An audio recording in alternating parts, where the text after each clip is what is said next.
Le trio qui cartonnait en France, d'abord, c'est les To Be Free. C'était en 96. To Be Free, Philippe Micolic, Adèle et Franck, bien entendu. C'était un succès énorme. Comment on fait pour passer d'un succès incroyable? C'était les Beatles. C'était les Beatles. Non, mais c'est vrai. C'est un truc de fou.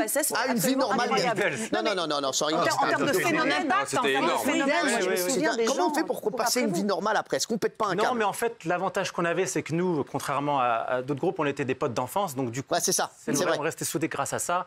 Ouais. Ça nous évitait un peu de péter les plombs, entre guillemets. Et puis, on vivait notre aventure. Enfin, on était des potes d'enfance qui vivaient un conte de fées. Il y a eu un drame. Non, mais il y a eu un drame en 2009. Le drame qui nous a tous marqués, c'est évidemment le décès de Philippe. Quand vous avez vu Philippe partir, qu'est-ce que vous êtes dit? Vous êtes dit peut-être ça a été... On a eu tellement de succès avant qu'après, c'est peut-être ça qui a fait qu'il n'a pas pu se remettre de l'énorme succès qu'on a eu. Avant toute chose, moi, je n'avais pas de contact avec Philippe pratiquement 8 mois avant qu'il soit parti. D'accord. J'entendais des bruits comme quoi ça n'allait pas.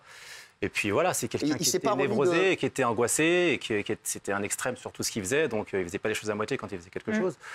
Voilà, ça a été le coup de trop. Le soir aussi, il est parti, quoi. Ça a été la fois de trop. Il y a Rudy, les Poetic Lovers. Moi, je me rappelle des Poetic Lovers. C'est vrai que j'adorais ce groupe. Rudy, comment ça se passe? Parce que c'est vrai que tout le monde se demande. C'est vrai que ça a été, vous aussi, c'était un énorme carton, hein, les Poetic Lovers. Comment ça se passe l'après, quand on sent que ça voilà, vous étiez préparé à ça ou pas? Non, du tout. Ouais. Du tout. On était des gosses qui rêvaient dans leur quartier. Ouais, ça. On regardait l'émission Graines de Star, comme on a dit tout à l'heure, qui était un peu j'ai envie de dire l'ancêtre du télécrochet, on va dire. Bien sûr. Et on rêvait de tout simplement passer dans cette émission, puis on a eu l'occasion. Et à partir de là, je peux rien te dire, ça a été trop rapide, quoi.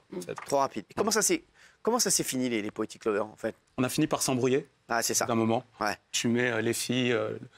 l'oseille, la notoriété... Il y a Castadi qui s'est réveillé. Oseille. J'ai entendu oseille, il a fait comme ça. Ça ou ça. Oui. Non, mais juste, le point commun entre tous ces groupes, c'est qu'ils se sont arrêtés, mais très rapidement, en même temps. Ouais. C'est-à-dire qu'ils avaient un succès énorme, et en 3-4 mois, tous, ça a été... C'est ça qui est étonnant. Chris des G-Squad, c'était un énorme groupe. Énorme. Voilà, moi, j'étais comme un ouf sur vous. C'est le premier boys band, les G-Squad. Hein. Et donc, vous aussi, c'est un énorme carton. Ouais, très vite. Très gros, très rapide. Ouais, très rapide. C'est ça qui a été le plus étonnant. Vous attendiez à ça ou pas? On vous a dit vous allez être des immenses stars? Alors non, bah évidemment, personne ne s'attend à ça vraiment. Mais, même les producteurs, ils n'ont pas senti tout de suite que ça allait... Non. Moi, j'étais un peu préparé parce que j'étais dans un autre boys band avant mon service militaire.